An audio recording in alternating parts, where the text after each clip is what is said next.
one of the most animated teams I've seen in the league this year, besides like the Thunder. They all look so happy. Like they actually all look like they're boys. They look like an AAU team type of deal. When you go on like when you're full court pressing and the other team keeps turning the ball over, it's like that type of vibe, bro. Like these guys love to be there. I think JB Bickerstaff is getting the most out of his guys, kind of like Daniel said.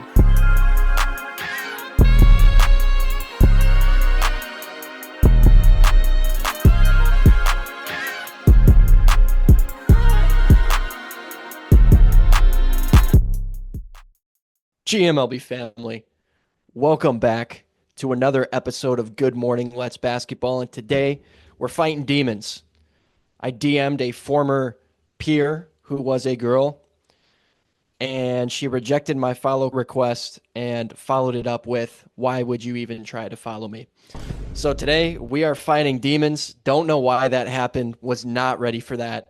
As always, my name is Mike Miles. I'm with my co-hosts Daniel, Victor, and Kevin. And today we got a lot packed. We're going to start off with the Detroit Pistons turnaround. They're 7-1 in the month of January. After that, are the Phoenix Suns burning down?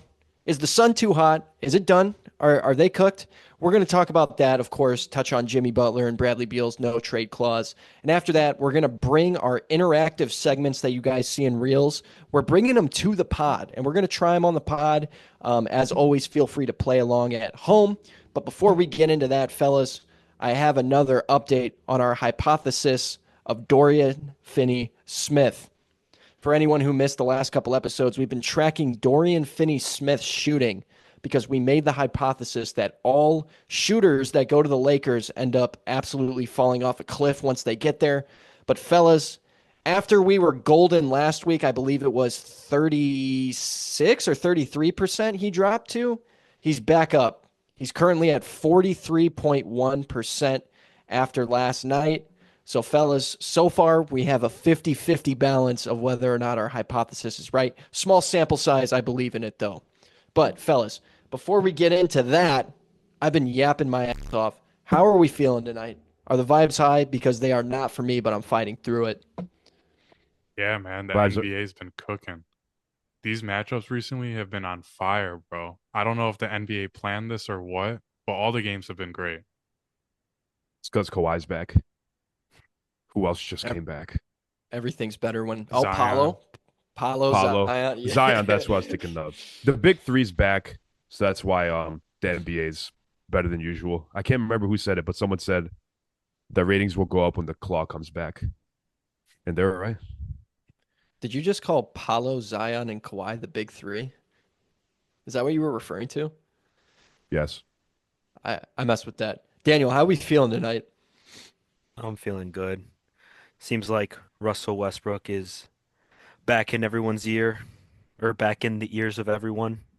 On all over Bleacher Report, people are talking about him and Jokic. I even saw a picture of Westbrook as Robin and Jokic as Batman. I don't know. That's the only thing that's keeping my vibes high, I think. That's What the crazy. set, Bat, the it's a big return of Batman Russell catching an alley. Westbrook. Yeah, it is. But the return of Russell Westbrook has me feeling nice. That's crazy. I love that you're drinking water out of a bottle inside your branded cup there. Thank you for making me buy that for you, by the way. But fellas, let's go ahead and let's get into the first topic here. I'm done yapping. Let's do this.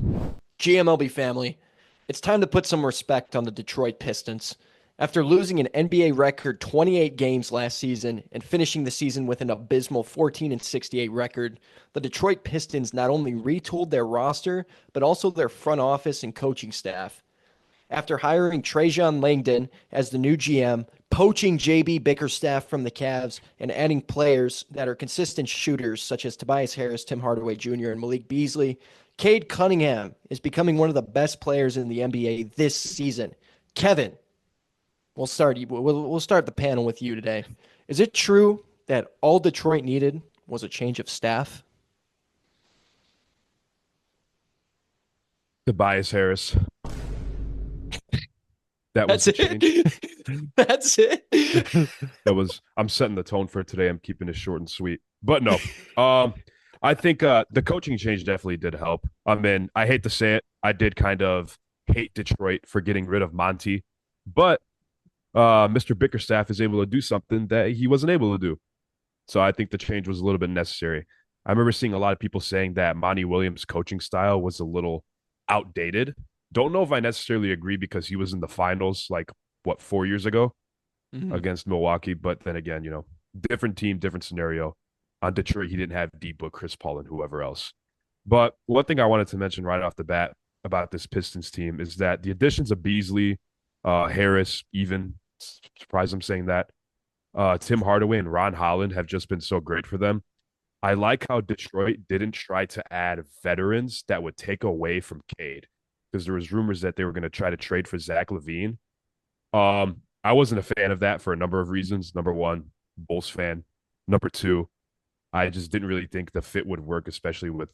I just didn't really think he fit the timeline, and I kind of just like this young squad that they had. All they really needed was time, so they added the right veterans in getting Malik Beasley and Tobias Harris. Also, they're stacking right now on wings and good guards. They got Ivy, who's looked great this season, shooting a lot better than last year. They got Beasley, Ron Holland, and Asar. And I'm going to say right now, Asar will make an All NBA defensive team this year. Someone else can speak. Really? Yes, I believe he will. He has a chance. He's Yeah. fourth I mean, in defensive go ahead. rating right now as a player. What's Amen? Do you know?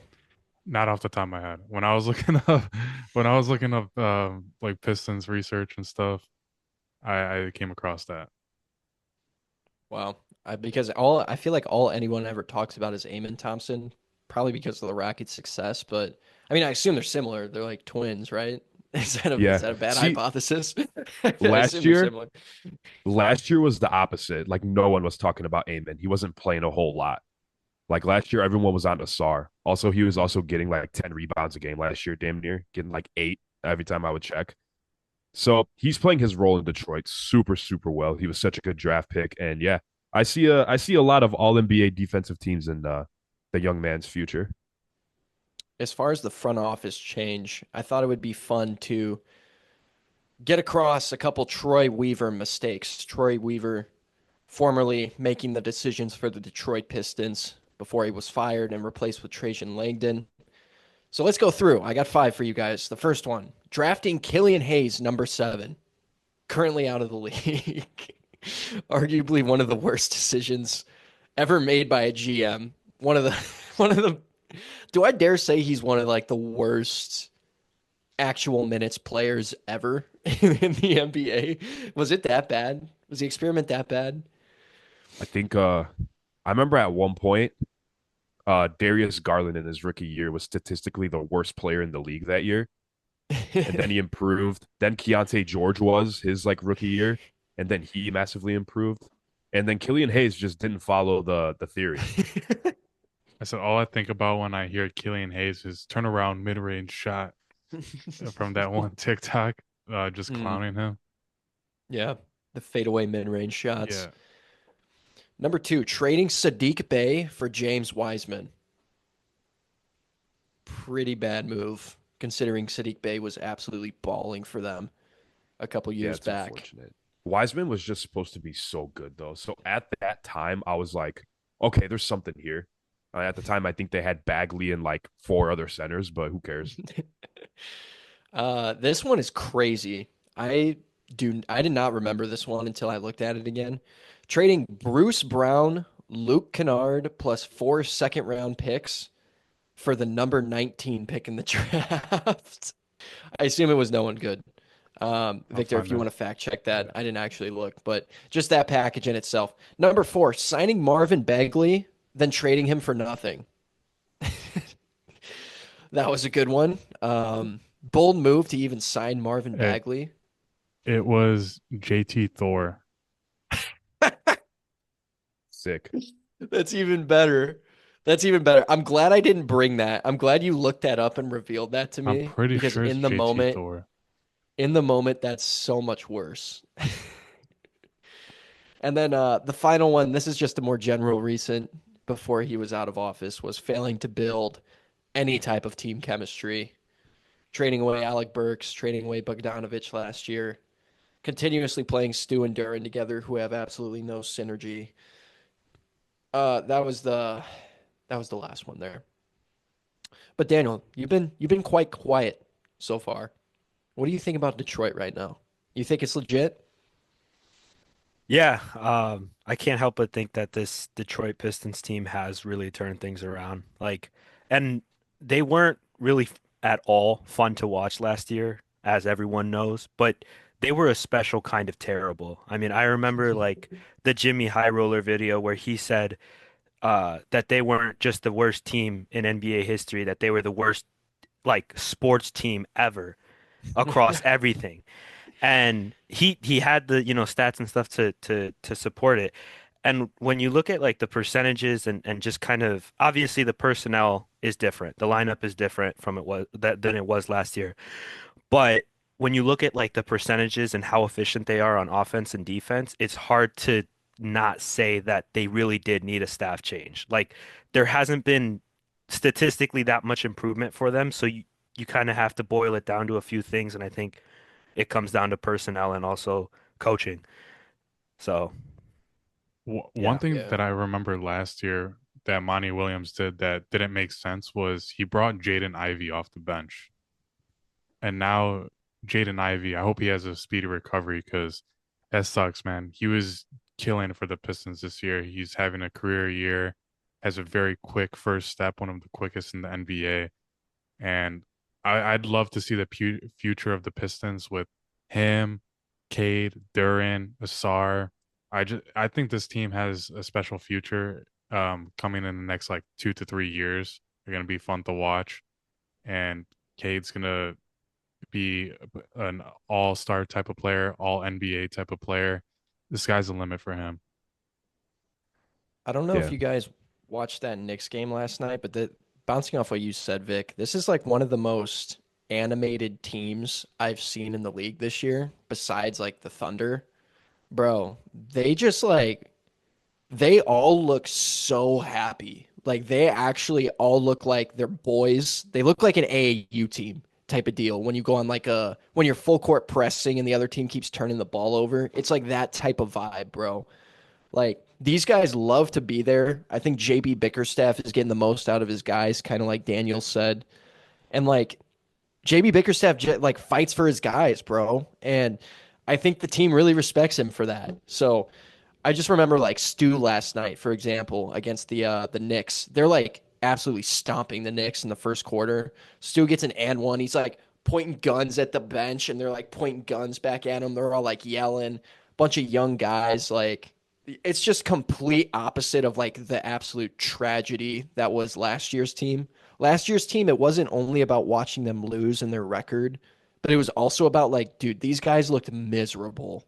So for that change, I just wanted to point that out because it honestly made me smile seeing all of them like the way they react and support each other this year compared to last. There's definitely a huge, huge culture change going on over there. So it's good to see them flip it around.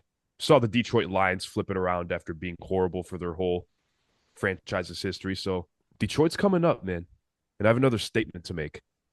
Uh Jaden Ivey's progression of where he can go, see it a little bit of his play style too, could be like a Jaylen Brown.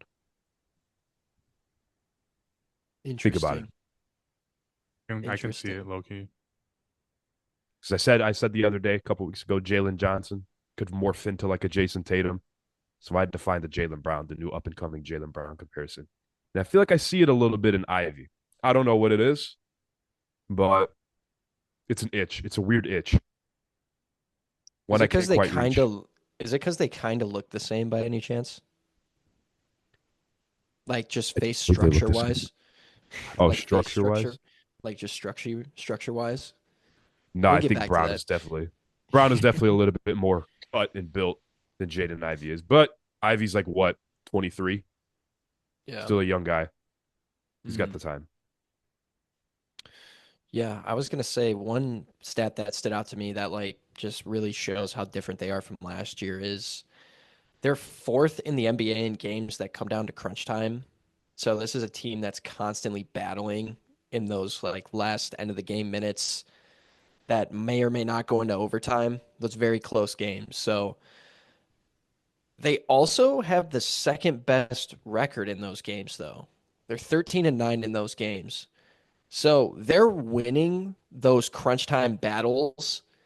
And bro, I just think that's such a huge step for them considering last year they literally like lost all of those games. The fact that they're battling and like winning these crunch time games, it's not like they're getting there and like still losing. Like, bro, their second best record in those games. Like they're getting there, but they're winning them. So I think that as far as like experience and just like again, building chemistry, getting those like tight knit wins like that, it's just a step that I don't think anyone saw coming. If you said you saw this coming, like you're cap. Like there's no way.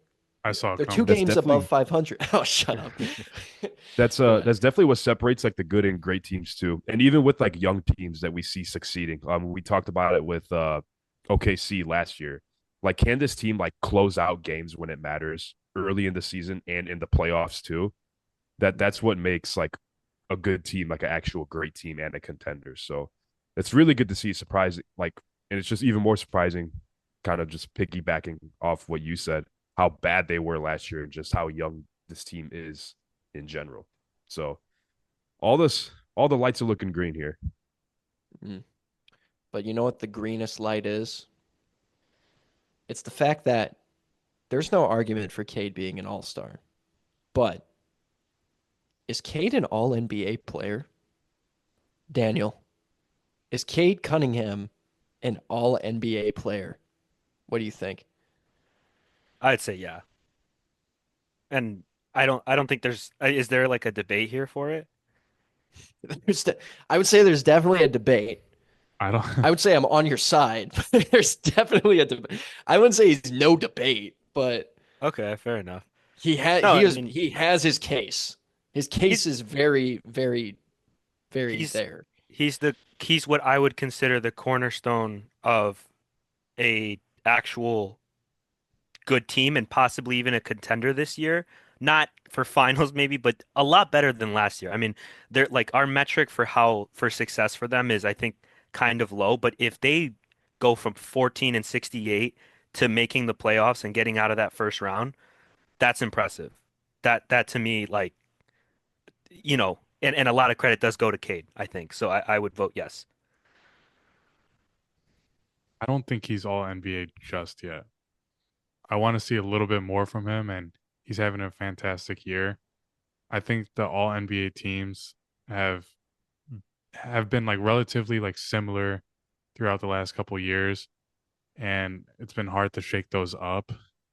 And he's having a fantastic season. I see a lot of some of the Cavs guys getting in that mix now, getting into the All NBA. I think Cade definitely has a spot in the All NBA in next 1 to 2 seasons, though, for sure. There's a lot of time for him to build up his case still. There's still a lot of basketball to be played.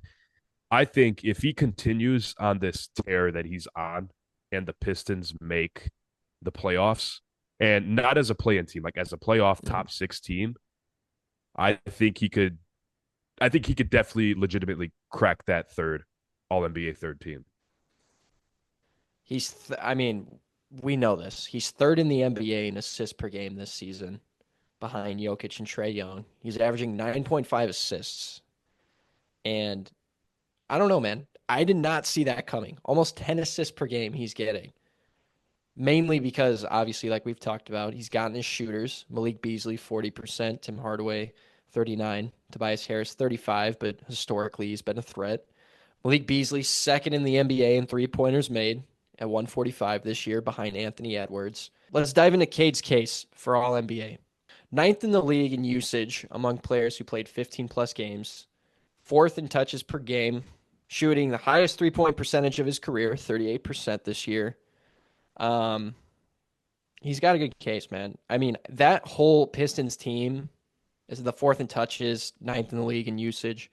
That whole Pistons team is Cade. Everything runs through Cade. When he's out of the game, that offense just dwindles.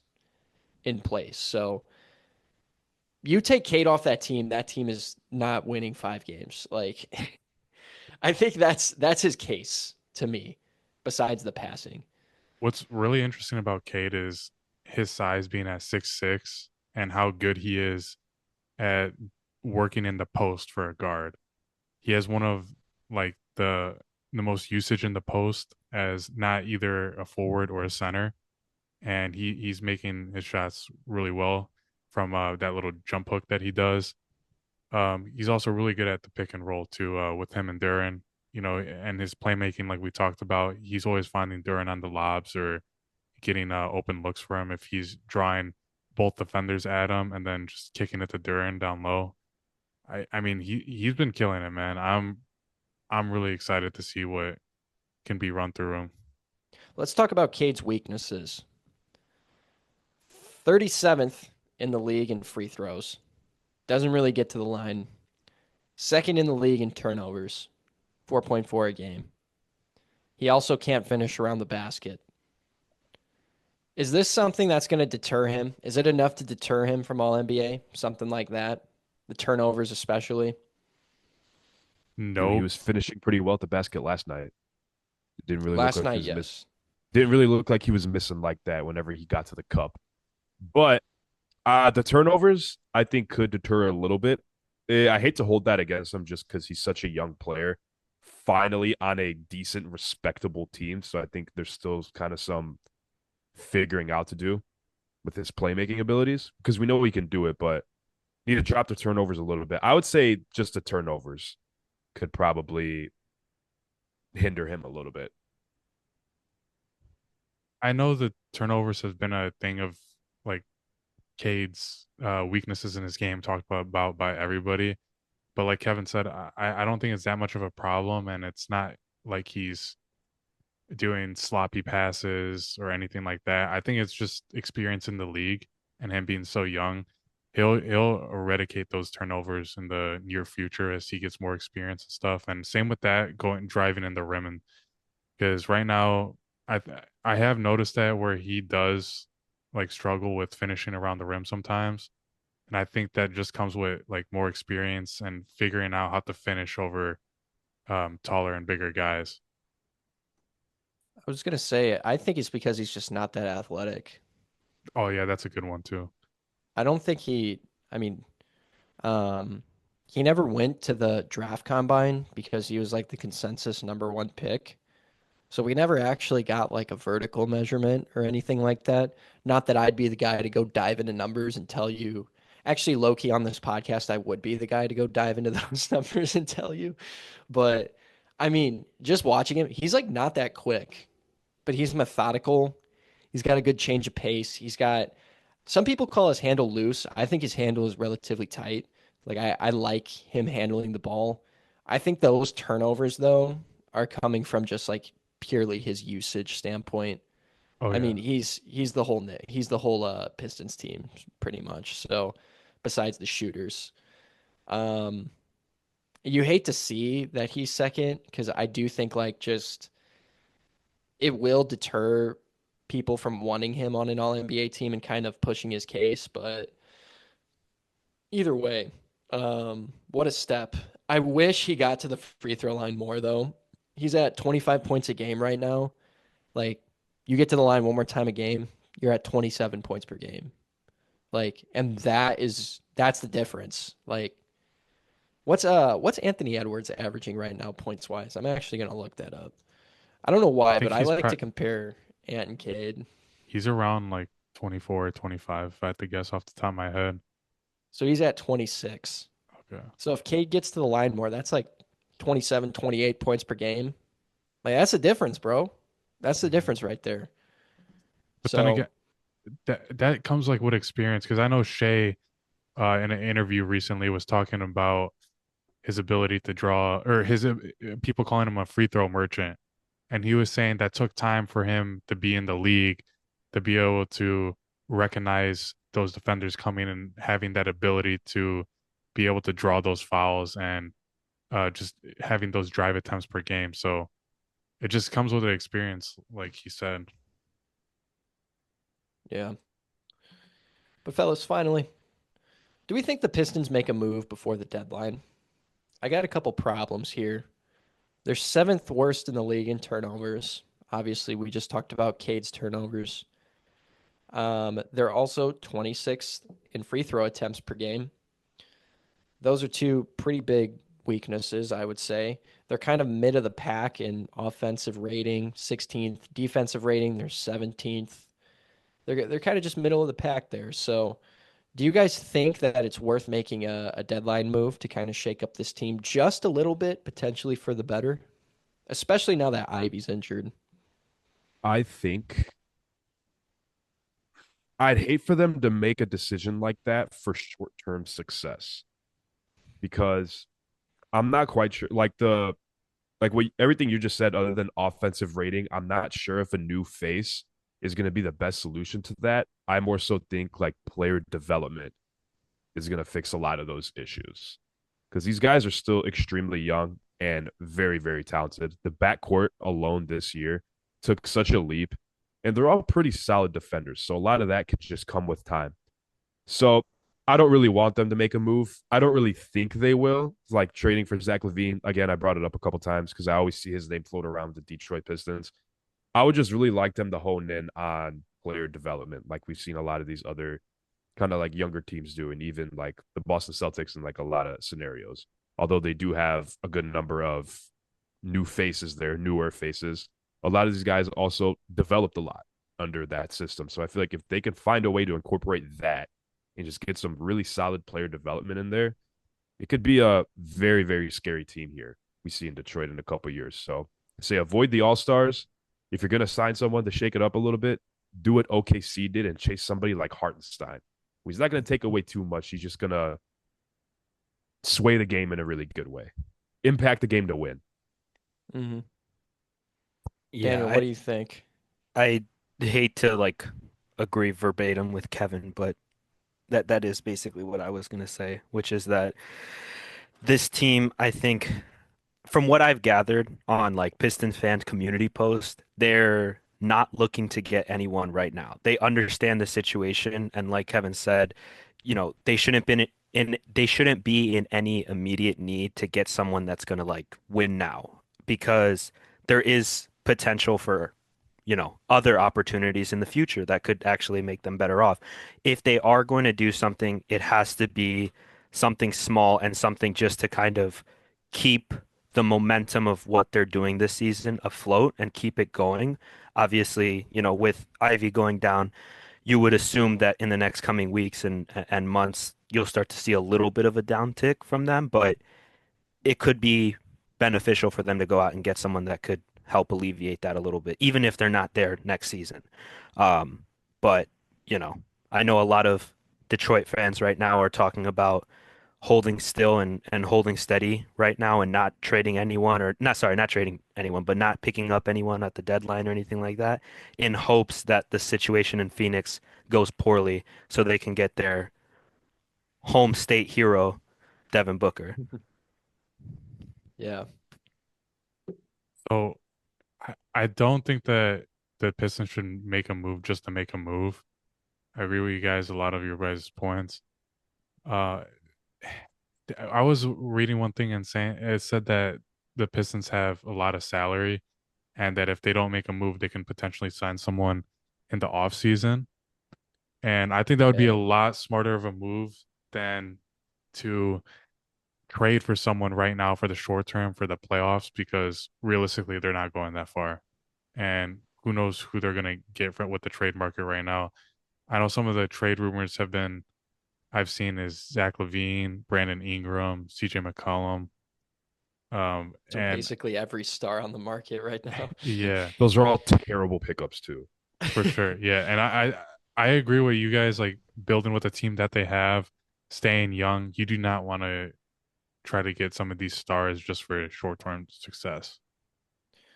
Yeah. And going off just so I could put a number on what you said, the Pistons are currently the only NBA team officially under the cap this season, and they have 14 million in cap space. But I have one guy in mind that they could go get. Campaign. Can we get Campaign on the Pistons, bro? That guy's a dog. He'll die for the team. He'll fit right in with the chemistry. Absolute menace. He's animated as hell. Seventh among guards, 15 plus in assist turnover ratio. Like, come on, man. This guy fits. Seventh among guards. Come on. They got a turnover problem. Let's get the guy with the assist to turnover ratio. Shooting 40% from three. Okay. Alleviate Tim Hardaway Jr. a little bit. You know, he could be missing one game. Get Campaign in there. Boom. Problem solved. Let's find a way to get Campaign on the Pistons. After that, you want to maintain that positivity. That's another problem I listed that I didn't list earlier. Let's find a way to get Jared McCain on the team. Let's get a positive guy in the locker room, make sure that we don't go anywhere. I don't hate that. I say know you get Bones. I say you go get Bones Highland on this squad. Low key. Low key. Why I'm do I just I thinking knew like you'd mess culture. with that. Yeah. I like knew you'd culture mess with move. that. Like Isaiah Stewart, let's be honest. Isaiah Stewart's not the greatest player, but he's there because he's an animated guy, bro. Like he's gonna He's a fight and die character. for the team. He's a character. hard. He's gonna fight for the team. He's gonna fit that culture. So let's get more culture guys. Bones Highland, perfect. Perfect guy for the culture. Or we Absolutely can bring the Morris brothers back. out of retirement. it's funny you mentioned the Campaign trade because I did see something that the Pistons want Simone Fontecchio, and Campaign was involved with those trade rumors. Wait, the Knicks want him or the Pistons? Knicks want Simone Fontecchio, and the Pistons would get Campaign. Okay. That's funny. Yeah, I've heard some mixed things about Tech. I watch a couple Pistons podcasts. They're not very high on him. So that's funny that if that's what they want, bro, do it. Campaign on the Pistons. Let's find a way. There was probably some more with it, but it was Nah. like a small article. Yeah. All right, fellas. That's enough on the Pistons. I think we've glazed Cade pretty much as we wanted to. We've talked about some moves.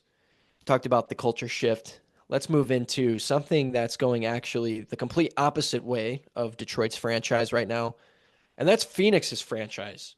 GMLB family. Phoenix had a hot start to the season, but since then have cooled off.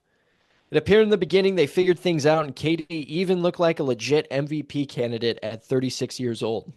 Now, under 500 at 18 and 19, sitting at 11th in the West, the Suns are facing controversies, combined with trade rumors surrounding Jimmy Butler, Bradley Beal, Big Nurk possibly being moved, and Booker's story being determined by Coach Bud. It's looking grim for Matt Ishbia's all-in mentality. Victor, is Jimmy Butler going to Phoenix? Tell the fans. Tell us right now. Is it going to happen? Man, I don't know what is up with these NBA teams still wanting to pursue super teams. So we've seen the Celtics, Cavs, Warriors all build from the draft. There have been reports Phoenix Suns want Jimmy Butler bad. Phoenix is thirsty right now as if it's 3 a.m. and needs some water. But Miami is looking for a way to part ways with Jimmy Butler. And I personally believe that that's the worst thing the Phoenix Suns can do right now. And honestly, any team is trade for Jimmy. I love Jimmy, former Chicago Bull, but what the Heat are expecting in return for him and what you're going to get is not very appealing to me. They want to trade Bradley Beal, but the Suns' no trade clause on Beal's contract doesn't allow the Suns to do this.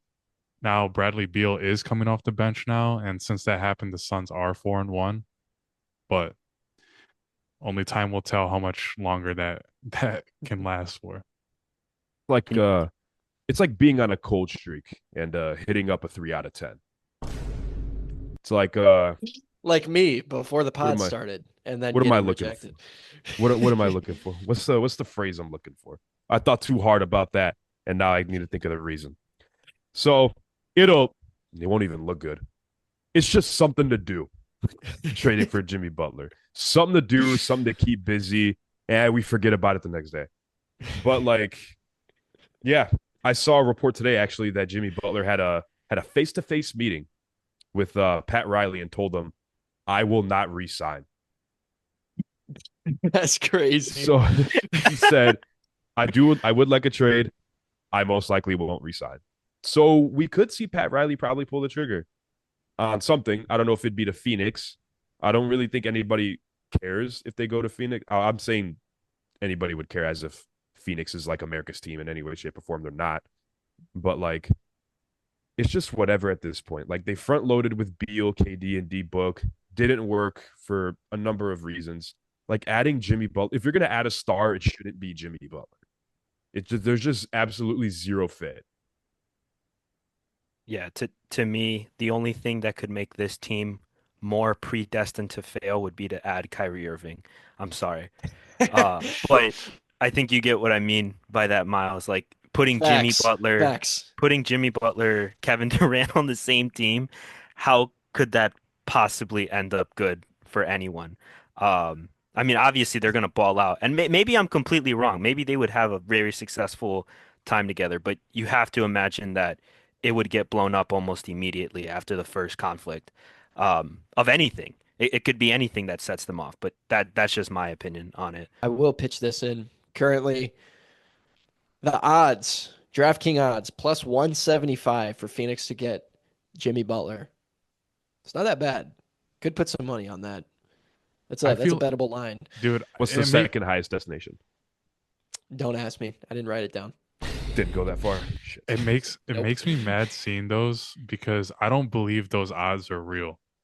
Because whenever they post those odds, then the most likely to happen never happens. I feel like those odds are just solely like predicted off of word of mouth. Yeah. Like seeing those reports and be like, he's going to Phoenix. Like, how can you say that's plus 175? That's not even a bad bet. That was probably Dame to Miami was that plus 175. I bet Yeah. Bucks weren't even like mentioned on that list of like the odds for teams. No, but can you even actually bet that?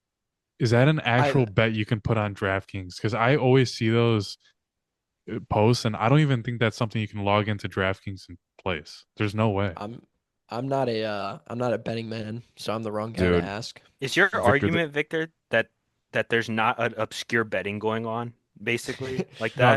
that's not my argument. No. But I've just No. never, Dude. when I've logged into FanDuel or something like that, I've never seen that bet for any Dude, team to get a player. Victor, a couple months ago, I personally bet U.S. currency on the presidential debate. You can absolutely bet on that. I'm not you sure hit? where, but somewhere, huh? I did hit.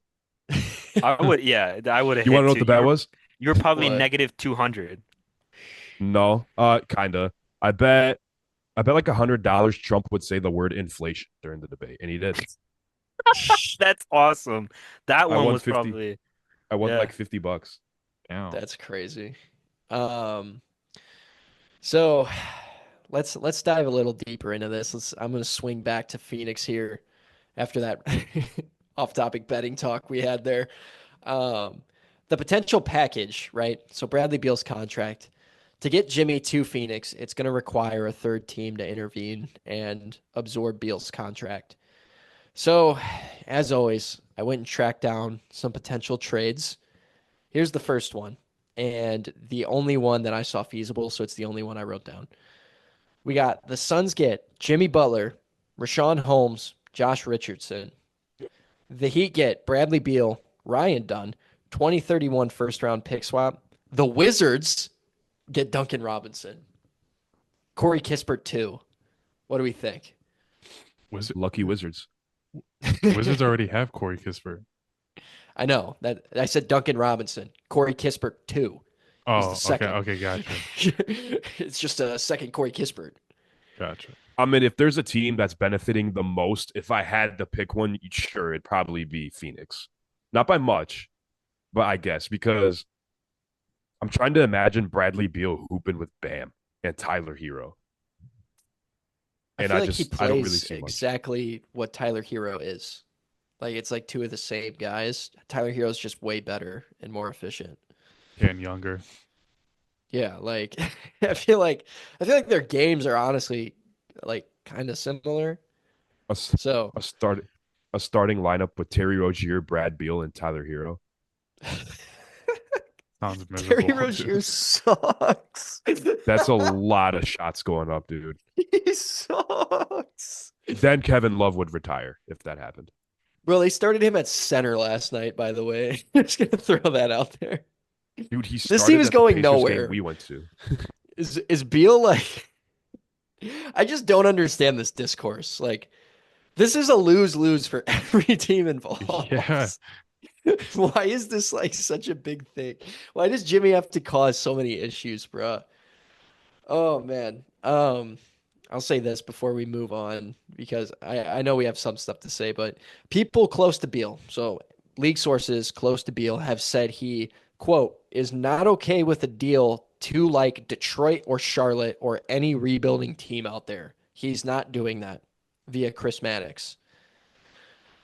So he's not going to a rebuilding team. So let's rule out Detroit. Let's rule out Charlotte. Let's rule out, I guess, going a return to the Wizards. I don't know if that was even in the cards, but go ahead and chalk that up too. So, yeah, man. Well, do you guys have anything else to say about this? I think it's a pretty lose-lose. Yeah, I mean that's why I meant it when I said lucky Wizards in a way, but like the needle's not being moved for anybody with acquiring these players. They're not in the best years of their careers anymore. They're all kind of just looking to get an easy ring. I hate to say that, but yeah, I mean, and to me, just whatever happens, happens. I'm not losing sleep. I'm not going to get any more excited or any less sad. It's just, oh, another trade happened, and that's it. All right, let's move into this. Let's move away from Jimmy and Bradley Beal. Let's talk about Devin Booker here. There's been some discourse on NBA Twitter.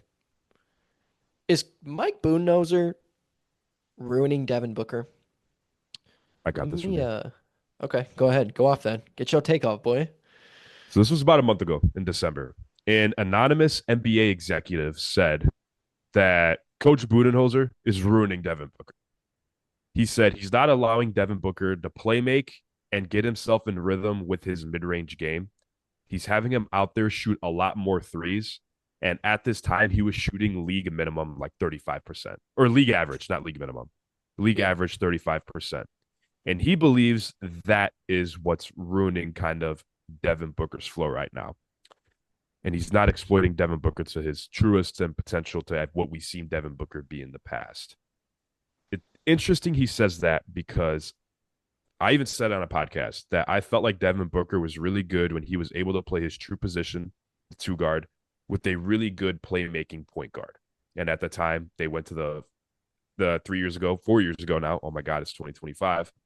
Went to the finals with Chris Paul as his point guard, and D Book was playing his true position. And we saw him go to point guard. He was playing extremely well, but they weren't going anywhere. I'm starting to believe that maybe he was at his best and they were getting the most out of him when he was a playmaker. And it was kind of just a Chris Paul effect that allowed them to get where they went because hate him or love him, Chris Paul is the point god. That's the nickname that he has earned. And Tyus Jones was the next option after Chris Paul. Tyus Jones is great, but he's not Chris Paul. So they might have to put him back in that role in order to see Devin Booker flourish again. But that NBA executive made a lot of good points. Yeah, I'll say earlier on the record this season, in our first or second episode of season 3, I'm on the record saying that I loved Devin Booker taking more threes and the whole team as well. It did not age well. It aged horribly. So, to be fair, we also did that like is way too early, pretenders versus contenders. True. But still, that take aged horrible. Let me, as always, let me throw some stats at you. Right now, the Suns, as a team, 25th in three-point attempts last year with Vogel. This year, they're 14th with Bud. So, pretty significant jump there. Currently, here's some Devin Booker shot diet stats to digest for you guys. Get it? Digest, shot diet. Yeah, I did that. All right. Highest in career, 2017, 36.4% of his shots are threes, right? That's the highest he's done in his career up to before this season was 2017, 36%. That season, he shot 38% from three. So 36% of his shots are threes. He's shooting 38% from three. Sorry, a lot of percentages there. This year, 41% of his shots are threes. So that's a quick math, actually 42%. So that's 6% increase in his shots being threes. And he's shooting 34% from three. So 6% increase in 3-point shots, 4% decrease in percentage. This year, it's his career high 7.7 3-point attempts per game. And the Suns are horrible. So, how much of that contributes? I may have lost some fans on that, but how much of that contributes to the current look of Devin Booker and ultimately the Suns as a whole, as a roster? I I did want to say that I personally think overall it might be true that Bud is ruining quote unquote Devin Booker this season, but I think for Devin Booker to be what he quote unquote wants to be in the future and have a successful career in the NBA, he needs to get these like more shots up. And I compare it kind of to Anthony Edwards because we did see him develop his three-point shot.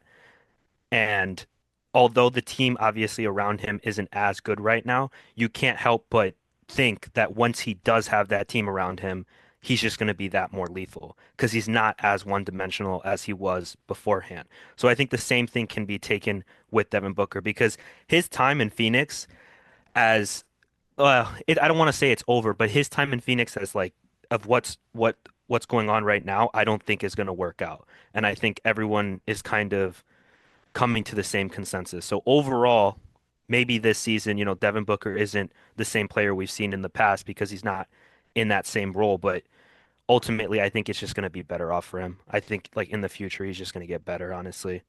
But this season, it is kind of not playing to his strengths, I think. So your take is use this season as a means of developing and getting used to taking that many threes so that he could Right. flourish and be a threat in the future. It's actually a pretty interesting take. I Well, didn't think of that. because, we all know how the NBA is developing and how it's moving. So it's unrealistic to expect Devin Booker to play as he used to and dominate. He can't. He has to have more tools in his skill set.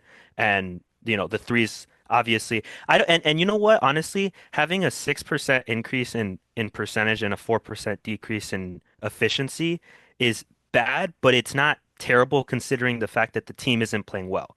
You know what I mean? So like there's a lot of contributing factors to me that go along with that.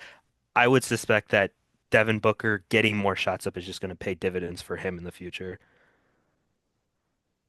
Interesting. I will toss this. This is his lowest scoring total since 2017.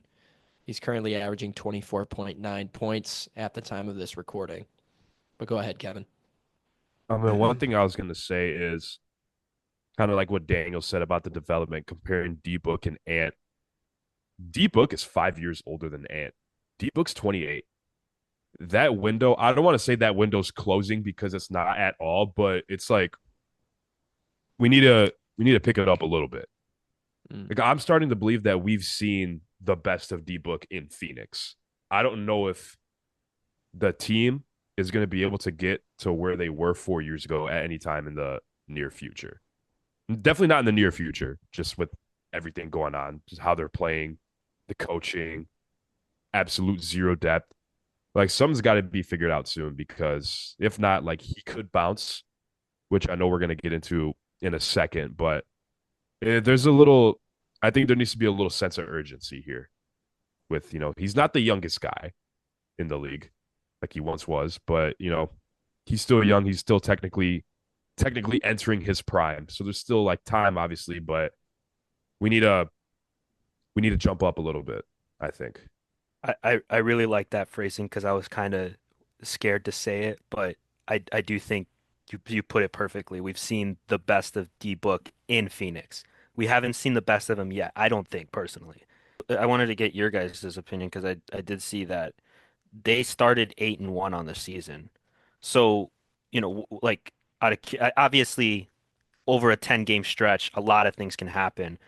But even early on in the season, we all kind of thought that it was a good look for them. So do you guys think something certain or something specific happened to kind of throw off everything? Bradley Beal and Nurk being trash. Probably the biggest thing. Developing the wrong way. In, injuries too, like that big three, they still haven't played a whole ton of games together. Too, like your top three guys not playing a whole lot, it's not gonna shape up well for mid-season around this time, and for even later in the season where you're trying to get into playoffs. Like that's just, it's not gonna be good for you. But yeah, fellas, do we think either of them will leave, Katie or Booker? Do you think it's bad enough for either of them to just bounce out of the situation? I think I think the story is deeper for D-Book. I think his decision is a lot deeper than KD's. Like KD can leave and people are just gonna be like, "Oh, KD's leaving again." That's one thing. If D-Book leaves, he's giving up years of his legacy basically and leaving almost with nothing. So I do think that between the two of them, KD is more likely to leave, but I would rather see D-Book leave, honestly. I would rather see him get out of Phoenix and go somewhere where he has kind of a fresh start, new look. Well, if D-Book leaves, KD's obviously leaving. Being in the twilight years of his career, entering the witching hour, 36, still hooping, but we know KD will leave. We've seen him do it, but I'll be kind of shocked to see D-Book leave. I kind of saw him as a one team type of player, but it's very, very, very, very possible that he leaves. I read this, and it kind of made me sad, but Devin Booker is the last player left in Phoenix from the 2021 Suns finals team. And I don't think that's like uncommon knowledge, but like reading that kind of like put it into perspective for me. And I was like, damn, bro, they really blew up a team that went to the finals. like, like Ayton, Bridges, like they're just, those pieces are gone. Not that personally I have a vendetta against Ayton, but that's not the important thing here. Like this man, Devin Booker, has played with Marquise Chris, Dragon Bender, and Sonny Weems. He's witnessed Josh Jackson. That's enough in itself. He went to the bubble, went 8-0 undefeated, and still didn't make the playoffs. Went to the finals, watched all those players get traded, and now he's here in this absolute dumpster fire of a situation. So if he leaves, I think it's justified. I Yeah. don't think he should get any hate for that, and I don't think he will, despite being a player who gets an unnecessary amount of hate. He's Yeah, done his part. I don't see him leaving just anymore. I used to think that maybe I could see him leaving, but I just realized all those bad Sun teams he used to be on. I think he's loyal, loves Phoenix, loves playing there. I can't see him leaving, but as far as KD, that's a different story. His next chapter. I don't even know like where he could go and like fit, honestly. Like that's not like a second option guy. I feel like I know what's So going to happen. A team's going to just blow up everything that they have right now to get him and win big right now, and then it's just not going to pan out. I hope it's the Lakers. I hope KD's in a Wizards uniform, bro. By the end of this, they're gonna He's pair him from with Washington. yeah. I was gonna Wait, say that'd be a hometown. is he from Washington or is he from Maryland? Maybe he's from DC, which is right next to Maryland. That's probably Yeah, what it is. Yeah, he's from that. He's from that area. from I that don't know. area. Like I think it was Vic that said it earlier. Maybe D-Book goes back to his hometown of Detroit, and they get Kyle Kuzma too. Boom, finals team. Because And Kyle Kuzma's he's a Flint guy. throwing big Nurk just for vibes. All right, let's play some games. Let's get into some games. GMLB family, it's time to play some interactive games. Feel free to play along at home. We usually record these games off the podcast, but we decided to bring them today. And if you're listening on Apple Podcast, sorry, but this is going to be a YouTube experience. But if you're listening on Spotify, you can watch along as we do upload the videos on Spotify. So today I brought some trivia with me to test Miles, Kevin, and Daniel's NBA knowledge. Let's get started. We're going to start with the first one being career path. So guess the NBA player by career path. No, I refuse. The fact that you turned I won't on be your, participating for that. the fact that you like put on your radio voice in a matter of a split second was pretty funny. He did the real voice. He literally did it so quick. He's like, "Let's get started." Guess It the sounded- NBA team. It sounded so weird, like It did. in It sounded like context with the podcast. it sounded like Oh. a pre-recorded clip. It was Guess the fire, though. NBA team. Oh, dude, don't tell me this is freaking David West. Wait, did it get put in? Am I in the Yeah. wrong document? Is it? In Is the it? pod plan? It's in Oh. the pod plan, yeah. Yeah, this is totally David West. Oh This- man, this I is didn't. I definitely wasn't David West. looking. Dang it! I was in the wrong document. Yeah, so we got, for all of our audio listeners, we got Hornets, then the Pacers, then the Spurs, then the Warriors. Kevin said David West. I'm gonna go with him as well. I think it's David West. I'm going with his This- government. Oh, I'm sorry. Okay, yeah, it was obvious. Sorry, go Yeah. ahead, Victor. This was David West. Here's the second Beautiful. player. 1 for 1, fellas. Let's get this second one now. When I said it was obvious, I did not mean for me. I meant want to be clear about that. All right, for the audio listeners, we got Kings to Rockets to Thunder to Timberwolves to Spurs, and that's all you get. Oh man, starting with the Kings in 04. Whoa! This is Thinking it back actually here. 04 Kings to 2010. You guys gotta itch the back of your brains for this one. Yeah, this is a little out of what we usually do. I'm gonna look at 2010 to 2012 on the Rockets. 2016 Spurs. Ooh man. 2012, 2013 Thunder. So he was. Oh my gosh. All of these eras are like eras that I don't know for the team we're looking at. That's so funny. Started in 04, bro. And he may not have been drafted to the Kings. He might Oh have my gotten God. Drafted and traded. Surely this isn't Kevin Martin, right? Kevin Martin. Oh I my think it is. gosh. I There think is it is. no I think it way. is. I think it There's is. no It's way Kevin you're just Martin. pulling- It's Kevin Martin. Are you kidding me? This was Kevin Martin. Oh, that's an Let's insane. go. Bro, That's a Kev- deep cut, bro. Kevin Yeah. Martin was drafted in 2004? Bro's old, man. Dude, I didn't know he was that old. That's out the league. crazy. He's been out the league for a minute, man. 2K legend. Nah, bro, had a 12-year career. That's nuts. I did not, bro. A year after LeBron, he got drafted. That's crazy. He's been around, man. Damn, that was a tough pull. I'm not gonna lie. Good job, man. Good job. Kevin Alright. absolutely carried us. Guess Let's the go. NBA team by age. Power forward Jesus. 26 is the oldest player. So for our audio listeners, point guards 23, shooting guard 22, small forward 24, power forward 26, center 23. We got a young squad here. Interesting. Is this Cade in them? It just might No, be. Duran's Who's- 21. Duran's 21. Yeah, Tobias is way older than that. Oh, yeah. Could it be the Wizards? Koulibaly, Poole. Is Kuzma 26? Sar 23? No, that's way too old for Sar. Sar's like 20. Yeah, no way. Unless he It's doesn't not start, Houston. but he should start. Oh, yeah, he does. Fred's too old. And Dylan Brooks is too old too. I think Damn, it's definitely. Oh, could it be the Thunder maybe? that's what I was Thunder gonna are go to young. next. No, but- Shea's like 26. And Hardenstein, I would assume, is older than 23. Just looking at him, is he though? I don't know. I think he's around there. He's not old. Really? He's not too old.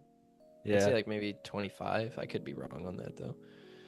Who deleted my 1998. picture? Oh, he's 26. He's 26. Is Sexton older than 23 now? Could it be the Jazz? Has to be. He has to be. Keontae, Sexton. Okay. What team is this young? Oh, Hornets maybe? Huh? Currently it's LaMelo, Mark Williams. Who's their power forward? Bridges. Okay, Miles Bridges, Brandon Miller, 22. And then Josh Green, I think, starts.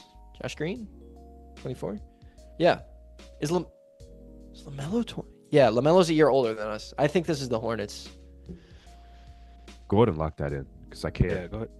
I can't think of anything this- else. I thought Brooklyn too, but I think the Hornets fits this better. Is Yeah, this the Charlotte Hornets? You guys finally got it. This was the Charlotte Hornets. Boom. 3 for 3. There we go.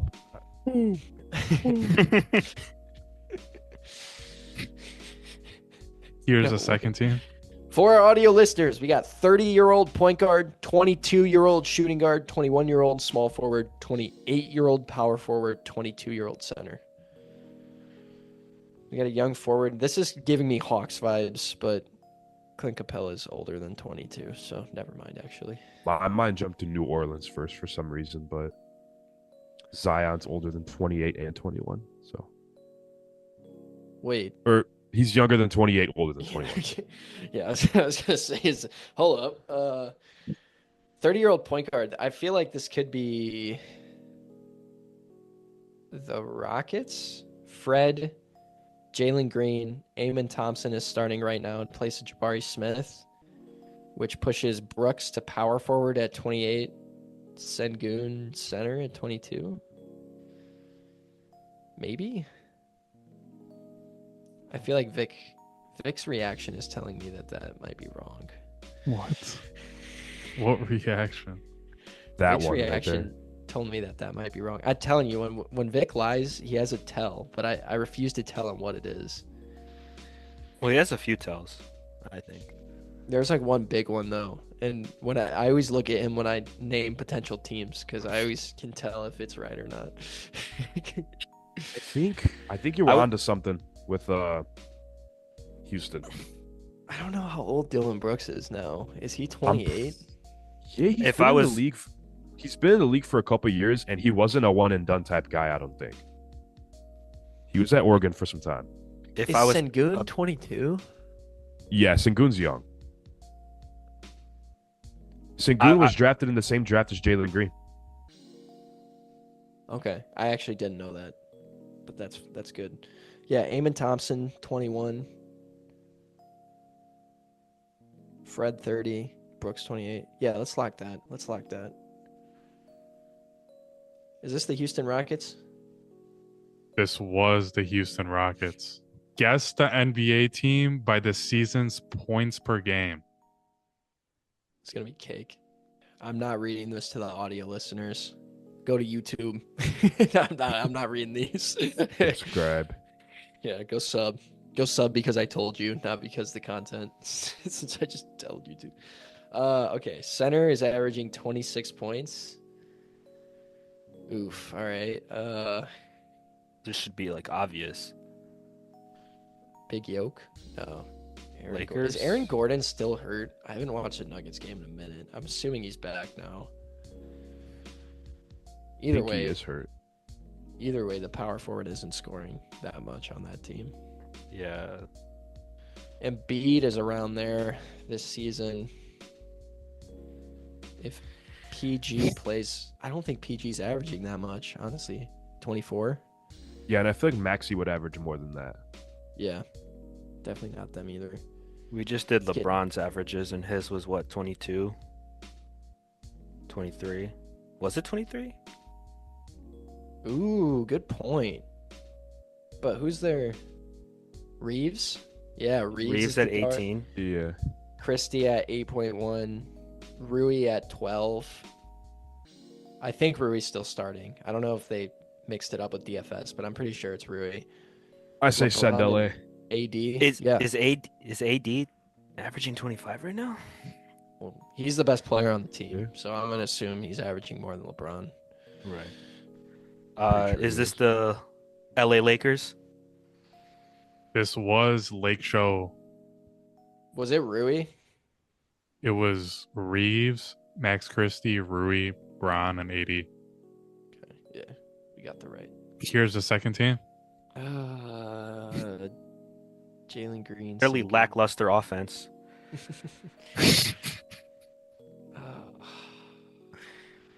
This sucks. It's not the Rockets. I wish it was the Rockets. Could be. Nope. Never mind. I lied. I feel like this is the Cavs with so much scoring going on here. Is it the Nets? Cam John. No, it's not. If it is, I'll be damned. Such a divided scoring effort. Could it be the Hawks? No, Capella's not averaging 20 points. Never mind. It's like a team with divided scoring. The Clippers, maybe? Are the Bulls getting this many people involved? It's not a bad one, actually. Yeah. Voos and Levine right there. Pat, Giddey. But Kobe White. Kobe White would have more. He's got to have more than that. Yeah. Yeah, Levine would play the small forward. Kobe White the 2. Yeah, it can't be the Bulls.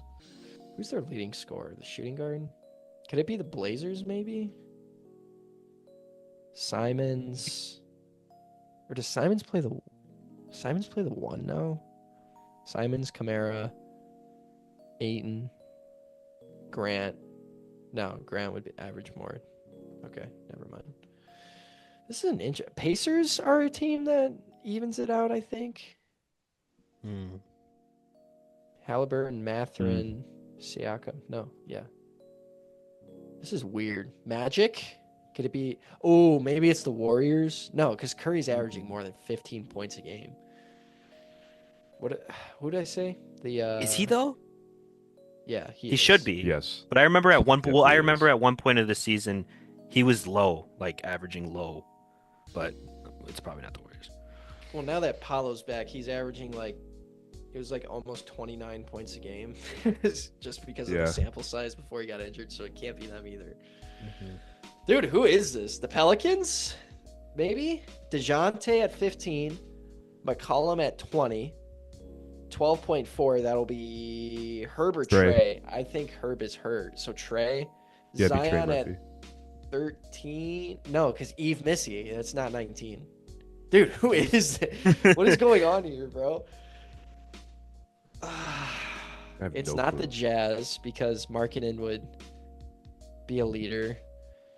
I just had a team that it could very well be, but I just forgot it. So let me review the team notes here. Ooh, the Wizards? No. Wait. Does Brogdon start at the 1 for them? I think so, but do you think Sar's averaging 19 right now? Yeah, no, definitely not. Dude. It's so weird because their best player is only averaging 20. So it's like I feel like that should put it more into perspective. Heat, maybe? That just might be it. Hero, Bam at center. I'm assuming that is Rozier. I don't know what their lineup changes so much. I want to say this is Highsmith and Jaime, but it could be someone else. Like, I feel like it changes so much. Yeah, and Jimmy's out right now, I think so.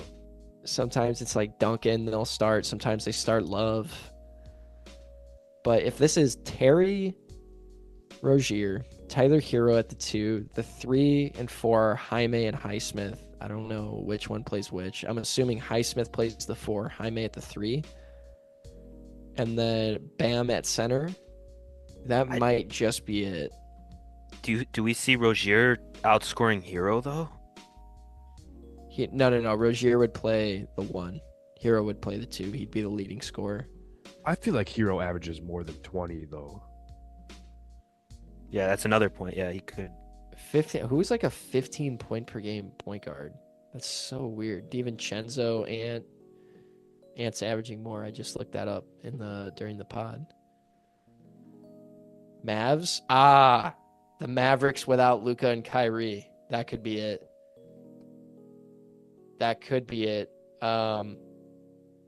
But the center, like Derek Lively at 19 points, there's no way. Yeah. Absolutely no way. I don't Who know if I has love that scoring that's so divided like this? What about the team outside of the U.S.? I thought about them, but I don't think like Barnes would average more. Is Barnes hurt right now, or is Barnes playing? Because that He's could be playing. quickly I R.J. think he's Barrett. hurt. Oh, Honestly, I man. kind of like Toronto because Barnes is hurt. I'm pretty sure.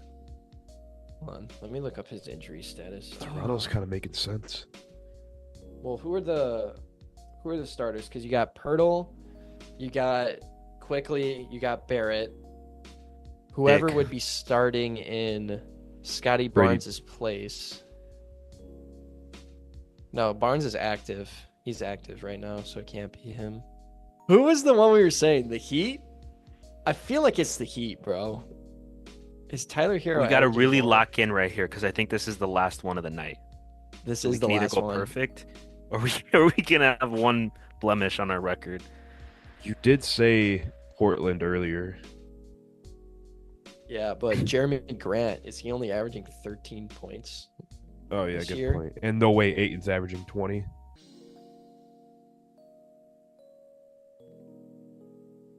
Dude, yeah, I'm not sure. Why I is think I this need to so look at hard? I think I need to look at the teams again, all the NBA teams, because I feel like we've My scrapped the gosh. barrel of all of the teams that it should be. Maybe Phoenix? No, Katie's averaging Katie's, more. yeah. Is Katie's Katie's actually not averaging hurt? 27. Yeah, you Is were he just hurt? Is he hurt? Is Katie No, hurt? you were Katie's just not talking No, about hurt. Devin Booker's averages. I know. I'm just tweaking now, bro. I might swerve in that corner. Whoa. It's probably a team that like it shouldn't be, but it is because of a random injury. Okay, Harden, Norm Powell, Kawhi Leonard, Zubats. James Harden only at 15? There's no way he's only at 15, bro. Nah, We I mean, talked about him Zubats last week. Zubats isn't getting 20 right now. Dude, I feel like it's the Heat, bro. I'm cool with the Heat. I'm getting sick of looking at this chart. Oh my gosh. Victor, look me in the eyes. Is it the Miami Heat? You should have went with your first guess because this was the Houston Rockets. Holy cow! No way. Oh, I literally looked at Eamon's averages 2 nights ago, and it was single figures. He had that game last night that or the last few nights that boosted his app. Damn it! Oh. That's crazy. So it's Fred, Jalen Green, Hey man, So Dylan Brooks Jr. So I had it off rip, is what you're telling me. yeah, dude. I was like, what the hell? Why are you saying Jalen Green already? I had it off I was rip. like, bro, how do you know Jalen Green's points per game off the top of your head? These numbers are pretty Wow. surprising though. Like I don't know. GMLB family, thank you for tuning in once again. If you're watching on video, make sure you peep that Victor's sign just fell to the floor as I was saying that. But thank you guys for watching once again. This was a bit of an unhinged pod. We had our moments this pod, but that's what we're here for, bro. That's what makes us different. You know, we're just as much people as we are NBA fans, and as much as we lack analyst skills. But shout out everyone for being here. We appreciate you guys all coming. As always, you can find us on Snapchat, Instagram, Spotify, Apple Music, and our platform is YouTube. Find us on there. Watch our videos. We appreciate all of you being here. Got big things coming, fellas, before we get out of here. Any fun plans for the rest of the week? Going to Bulls game Friday. That's about it. Playing the Hornets. We gotta bend that corner. Whoa. I have Kevin? absolutely Daniel? Okay. Whoa. Nothing going on over here. All right. just Well, school. that's going to be a wrap for us, GMLB family. Thank you for being here. Peace.